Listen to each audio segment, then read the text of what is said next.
5 سال تک اس نے مسلسل الیکشن کمیشن کے سامنے جھوٹ بولا ہے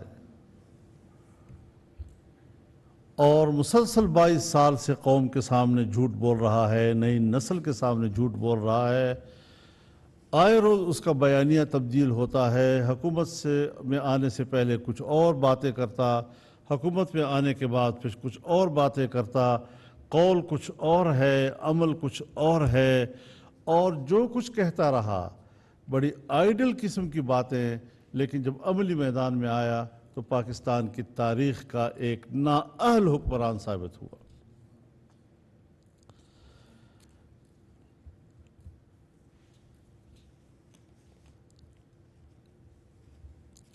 انہوں نے الیکشن کمیشن کے سامنے جھوٹے بیان حلفی، جھوٹے سرٹیفکیٹ اور ڈکلیریشن جمع کرائے۔ یہ آئین کی خلاف ورزی ہے، اور آئین کی ایسی خلاف ورزی کہ اس سے پہلے سپریم کورٹ اور الیکشن کمیشن بہت سے لوگوں کو نااہل قرار دے چکی ہے۔ آج ہم اس مرحلے میں داخل ہو چکے ہیں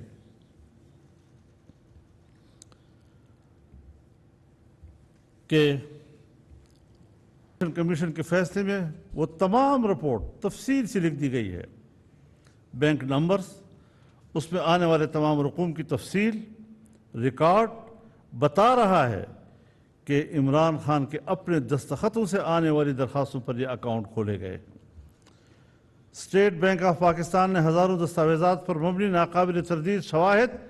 الیکشن کمیشن آف پاکستان کو بھجوائے۔ یہ record state bank of Pakistan نے پاکستان بھر کی تمام بینکوں اور مالیاتی اداروں سے جمع کیا تھا۔ صرف ایک بینک کی بات نہیں ہے، صرف ایک ادارے کی بات نہیں ہے۔ ہم یہ سمجھتے ہیں کہ اب جس طرح میں نے کسی زمانے میں کہا تھا کہ بھائی صرف عمران خان مجرم نہیں ہے، یہ پورا ٹبر مجرم ہے، تو آج بھی میں کہنا چاہتا ہوں کہ یہ پوری پارٹی اس تمام تر جرم کی ذمہ دار ہے،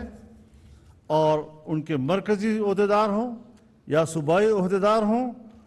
یہ سب اس جرم میں شریک ہیں، اور ان سب کے خلاف جرم ثابت ہو چکا ہے، اور تمام سیاسی جماعتیں اس بات پر متفق ہیں اور اپنی حکومت سے یہ کہہ رہی ہیں، ان کو مشورہ دے رہی ہیں کہ فوری طور پر ان کے خلاف اب کارروائی کی جائے۔ اور ظاہر ہے کہ عمران خان خود ہو یا ڈاکٹر عارف علوی ہوں، ان کو تو فوری طور پر استعفیٰ دے دینا چاہیے اپنے پارٹی کے عہدے سے بھی اور ملک کی صدارت سے بھی، کیونکہ اب یہ مجرم ثابت ہو چکے ہیں۔ ایک مجرم جو رنگے ہاتھوں پکڑا گیا ہے اور اب کبھی کہتا ہے جی جن لوگوں کے نام لیتا ہے وہ دنیا سے جا چکے ہیں، تو ملبہ اپنے مرحوم ساتھیوں کے اوپر ڈالنے کی بھی کوشش کر رہا ہے۔ کس قدر بھونڈی حرکت ہے۔ پی ٹی آئی کے عہدیداران، اب ان کی گرفتاریاں عمل میں لائی جانی چاہیے فوری طور پر۔ پارٹی کے 4 ملازمین کو نجی اکاؤنٹس میں ملک کے اندر اور باہر سے پیسہ جمع کر کے اجازت کیوں دی گئی ہے ان کو؟ گھر کے 4 ملازمین ہیں، ان کے نام پر اکاؤنٹ کھلے ہوئے ہیں، ان میں پیسہ آیا ہوا ہے، تو ان کو گرفتار کر کے ان سے مزید تفصیلات حاصل کی جائیں۔ یہ قانون کی کھلی خلاف ورزی ہے، اور اس میں پارٹی چیئرمین ہو یا سیکریٹری جنرل ہوں، ڈاکٹر عارف علوی ہوں، یہ سب کچھ انہی کی اجازت سے ہوا ہے، اور یہ سب لوگ اس جرم کے مرتکب ہیں۔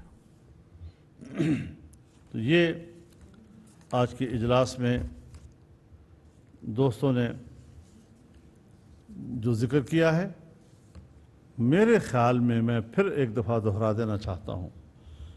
کہ اب اس وقت مسئلہ اسٹیٹ کی بقا کا ہے، ریاست کی بقا کا ہے، اور ریاست کی بقا کے لیے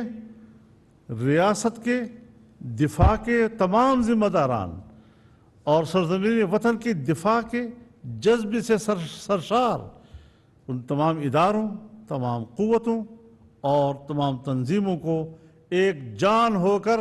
اس ملک کو بچانے کی فکر کرنی چاہیے. سب چیزوں سے ہمیں بالاتر ہو جانا چاہیے اور ایک صف میں کھڑے ہو کر ہم اپنے ملک کا دفاع کریں، ملک کی بقا کی جنگ لڑیں اور اس قسم کے جرائم پیشہ طبقوں کو ملک کی سیاست سے اکھاڑ باہر پھینکیں. یہ اس کو تاریخ میں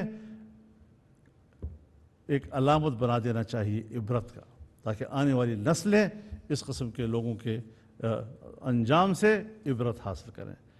خدا حافظ.